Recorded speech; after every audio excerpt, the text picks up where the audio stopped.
ವಿವಿಧ ರೀತಿಯ ಸಾಲ ಅಂದ್ರೆ ಈಗಾಗಲೇ ಹೇಳೋದನ್ನು ಮಿಸ್ ಮಾಡಿದ್ರು. ನಾವು ಈಗಾಗಲೇ ಸರ್ಕಾರಿ ನೌಕರರಿಗೆ ಸಂಬಳಾಧಾರಿತ ಸಾಲನ್ನು ಕೊಡ್ತಾ ಇದ್ದೀವಿ, ಬಂಗಾರ ಅಡಮಾನ ಸಾಲನ್ನು ಕೊಡ್ತಾ ಇದ್ದೀವಿ, ಹಲವಾರು ರೀತಿಯಲ್ಲಿ ಸಾಲ ಸೌಲಭ್ಯಗಳನ್ನು ಕೊಡ್ತಾ ಇದ್ದೀವಿ. ಇದು ನಾವು ಯಾಕೆ ನಿಮ್ಮನ್ನು ಕರೆದು ಅಂದ್ರೆ ನಮ್ಮ ಬ್ಯಾಂಕಿನ ಗ್ರಾಹಕರ ವ್ಯಾಪ್ತಿಯಲ್ಲಿ ಅದು ನಮ್ಮ ಬ್ಯಾಂಕಿನ ಸದಸ್ಯರುಗಳಿಗೆ ಮಾತ್ರ ಈ ಸಾಲ ನಾವು ಕೊಡ್ತಕ್ಕಂಥದ್ದು.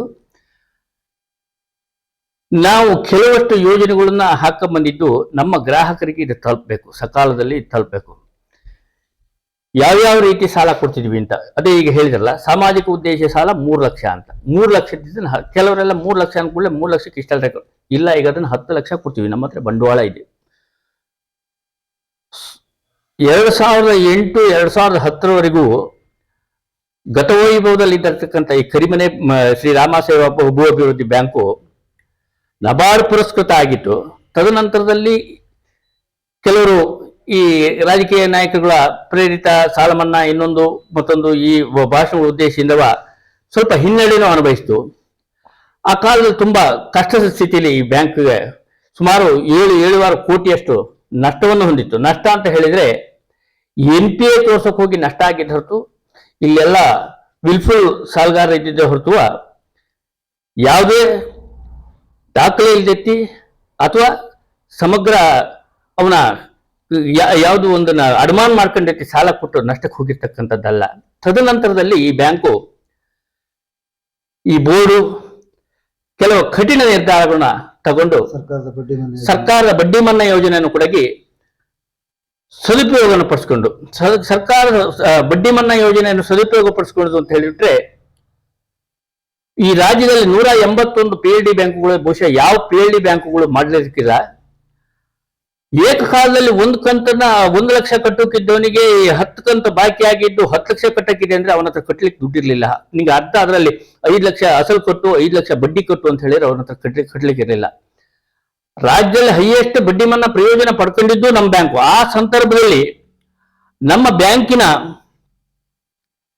ಇವತ್ತಿನ ವಿಷಯ ಪರಿಣಿತ ನಿರ್ದೇಶಕರು, ಹಿರಿಯ ಸಹಕಾರಿ ಧುರೀಣರು, ನಮ್ಮೆಲ್ಲರ ಮಾರ್ಗದರ್ಶಿಗಳಾಗಿರ್ತಕ್ಕಂಥ ಶ್ರೀಯುತ HM ನಟರಾಜ್ ಅವರು ರಾಜ್ಯ ಬ್ಯಾಂಕ್ ಅಧ್ಯಕ್ಷರಾಗಿರ್ತಕ್ಕಂಥ ಶ್ರೀಯುತ ಷಡಾಕ್ಷರಿ ಅವ್ರ ಹತ್ರ ಮಾತಾಡಿ, ನಾವೇ ನಿಮ್ಗೆ FD ಕೊಡ್ತೀವಿ, ಅವ್ರಿಗೆ ತಿರುಗಿ ಸಾಲ ಕೊಡಿ ಅಂತ ಕೇಳಿದ್ರು. ಕಟ್ಟಿದ ಕೂಡಲೇ ಬಡ್ಡಿ ಮನ್ನಾ ಪ್ರಯೋಜನ ಪಡ್ಕೊಂಡು ಅವ್ನಿಗೆ ತಿರುಗಿ ಸಾಲ ಕೊಡಿ ಅಂತ ಕೇಳಿದ್ರು. ಅವ್ರು ಒಪ್ಪಿಲ್ಲ. ಇಲ್ಲ, ನಾವು ನಿಮ್ಗೆ FD ಕೊಡ್ತೀವಿ ಕೊಡಿ ಅಂತ. ಅದಕ್ಕೆ ಅವ್ರು ಒಪ್ಕೊಂಡ್ರು. ತದನಂತರದಲ್ಲಿ 5 ಲಕ್ಷ ಇಲ್ಲಿ ಅವನಿಗೆ 5 ಲಕ್ಷ ಅಸಲು ಕಟ್ಟೋಕೆ ಅವನ ಹತ್ರ ದುಡ್ಡಿಲ್ಲ. ಇವನಿಗೆ ಕಟ್ಲಿಕ್ಕೂ ರೈತನಾದವನಿಗೆ ಇಲ್ಲಿ ನಾವೇ ಸಾಲ ಕೊಡ್ತಕ್ಕಂಥ ಸ್ವಂತ ಬಂಡವಾಳ ಯೋಜನೆಯಲ್ಲಿ ಇಲ್ಲಿ ರೈತರಿಂದ ಸಂಗ್ರಹ ಮಾಡಿ, ಯಾರ್ಯಾರೋ ಬೇಕಾದ ಸ್ನೇಹಿತರುಗಳಿಂದ ಸಂಗ್ರಹ ಮಾಡಿ ಅವ್ರಿಗೆ ನಮ್ಮ ಬ್ಯಾಂಕಿನಿಂದ ಸಾಲನು ಓನ್ ಫಂಡ್ ಅಲ್ಲಿ ಕೊಟ್ಟು ನಬಾರ್ಡ್ ಅನ್ನು ಜಮಾ ತಗೊಂಡು ಪುನಃ ಅವನಿಗೆ ನಬಾರ್ಡ್ ಅಲ್ಲಿ ಸಾಲ ಸಿಕ್ಕಿದ ಕೂಡಲೇ ನಮ್ದನ್ನ ಜಮಾ ತಗೊಂಡು ಇಷ್ಟೊಂದು ಪ್ರಕ್ರಿಯೆ ಮಾಡಿದ್ರಿಂದ ಬ್ಯಾಂಕ್ ಇವತ್ತು ಈ ಸುಸ್ಥಿತಿಗೆ ಬಂದು ನಿಂತಿದೆ ಅಂತ ಹೇಳೋಕೆ ನಮಗೆ ಹೆಮ್ಮೆ ಆಗುತ್ತೆ. ಇವತ್ತು ಪುನಃ ರಾಜ್ಯದಲ್ಲಿ ಈಗಾಗಲೇ ನಮ್ಮ ಅಧ್ಯಕ್ಷ ಹೇಳಿದ್ರು, ರಾಜ್ಯದಲ್ಲಿ ನಂಬರ್ 1 ಬ್ಯಾಂಕಿನ ಹತ್ರ ನಾವು ದಾಪಗಾಲ ಇಟ್ಕೊಂಡು ಹೋಗಿದ್ದೀವಿ. ಇಷ್ಟೊಂದು ವೈವಿಧ್ಯತೆಯಲ್ಲಿ ಬ್ಯಾಂಕ್ ನಡೆಸ್ತಕ್ಕಂಥದ್ದು ಬಹುಶಃ ಕರ್ನಾಟಕದ PLD ಬ್ಯಾಂಕುಗಳು ಹಿಸ್ಟ್ರಿಯಲ್ಲಿ ಇಲ್ಲವೂ ಇಲ್ಲ. ಹೆಚ್ಚಿನ ಬ್ಯಾಂಕುಗಳು ಬರೀ ನಬಾರ್ಡ್ ಅಲ್ಲಿ ಏನು ವರ್ಷ ಸಾಲಗಾರನ ಕೊಡ್ತಾರೋ ಅದಷ್ಟನ್ನು ಮಾತ್ರ ಕೊಟ್ಕೊಂಡು ಕೊಡ್ತಕ್ಕಂಥ ಒಂದು ಯೋಜನೆ ಉಂಟು. ನಮ್ಮ ಹಿರಿಯರು, ನಮ್ಮ ನಟರಾಜ್ ಅವರ ನೇತೃತ್ವದಲ್ಲಿ ಆ ಕಾಲದಲ್ಲಿ ಈಗ 25 ವರ್ಷದ ಹಿಂದೆನೆ ಸ್ವಂತ ಬಂಡವಾಳ ಯೋಜನೆ ಅಂತ ಶುರು ಮಾಡಿದರು. ಆ ಸ್ವಂತ ಬಂಡವಾಳ ಯೋಜನೆಯಲ್ಲಿ ಇವತ್ತು ಹೆಚ್ಚಿನ ಬ್ಯಾಂಕುಗಳು ಸ್ವಂತ ಬಂಡವಾಳ ಇಲ್ಲ. ಅದರಿಂದ ನಾವು ಹಲವಾರು ಪ್ರಗತಿಯನ್ನು ಸಾಧಿಸೋಕೆ ಸಾಧ್ಯವಾಯಿತು. ತದನಂತರದಲ್ಲಿ ಇಫ್ಕೋ ಗೊಬ್ಬರ ಕಂಪನಿಯಲ್ಲಿ ಶೇರ್ ಹಾಕಿ ಗೊಬ್ಬರ ಏಜೆನ್ಸಿಯನ್ನು ತಗೊಂಡ್ರು. ಆ ಗೊಬ್ಬರ ವ್ಯಾಪಾರ ನೀವೆಲ್ಲರೂ ಕೇಳಿರ್ಬೋದೇನೋ, PLD ಬ್ಯಾಂಕುಗಳು 180ರಲ್ಲಿ ಎಲ್ಲಿ PLD ಬ್ಯಾಂಕುಗಳಲ್ಲಿ ಗೊಬ್ಬರ ಮಾರ್ತಾರೆ ಅಂತ.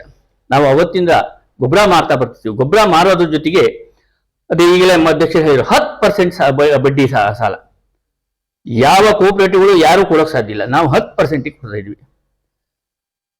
ಯಾಕೆಂದ್ರೆ ನಾವು ಬರೀ ಲಾಭ ನಮ್ಮ ಸಂಸ್ಥೆಗೆ ಬಂದ ಸಾಲದು ಅದರ ಸದುಪಯೋಗ ರೈತರಿಗೂ ಆಗಬೇಕು ಅಂತ ಹೇಳ್ತಾರೆ. ಜೊತೆಗೆ ಕ್ರಿಮಿನಾಶಕ, ಕೀಟನಾಶಕ,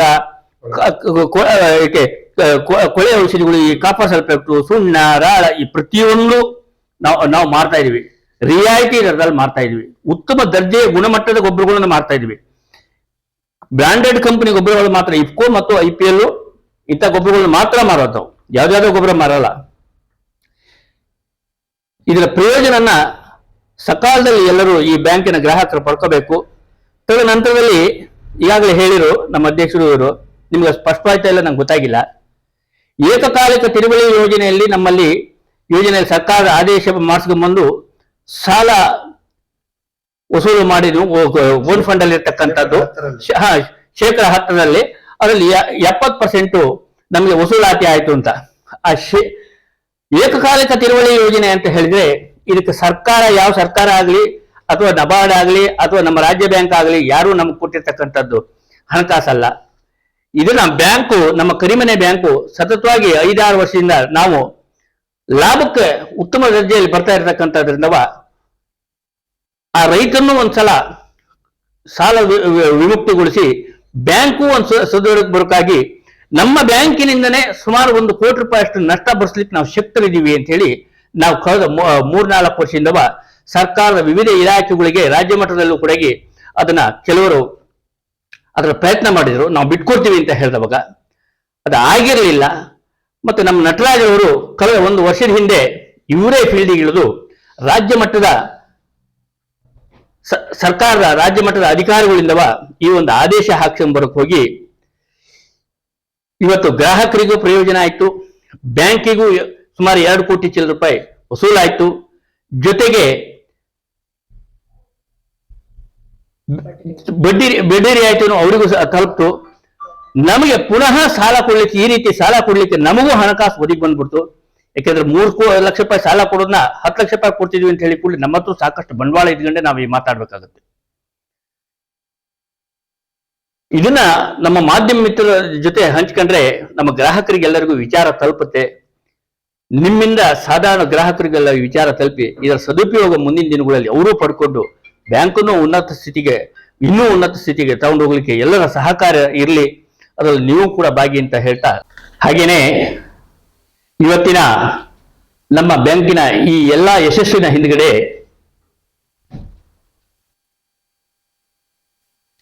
ಒಂದು ಕೈ ಸೇರಿದ ಚಪ್ಪಾಳೆ ಆಗಲಾರದು ಅಂತ ಹೇಳಿದಾಗೆ ಎಲ್ಲಾ ಕಡೆಯಿಂದನೂ ಸಹಕಾರ ಇದೆ. ಅದಕ್ಕೆ ಮೂಲ ಕಾರಣಭೂತರು ಅಂತ ಹೇಳಿದ್ರೆ, ನಾನು ಅವ್ರ ಎದುರುಗಡೆ ಮುಖಸ್ತುತಿ ಮಾಡ್ತಾ ಇದ್ದೇನೆ ಅಂತ ಹೇಳ್ತಲ್ಲ, ನಮ್ಮ ಸ್ನೇಹಿತರು ಹೌದು, ಹಿರಿಯ ಸಹಕಾರಿ ಧುರೀಣರು ಹೌದು, ಅವರ ಅಪಾರ ಜ್ಞಾನನೂ ಹೌದು.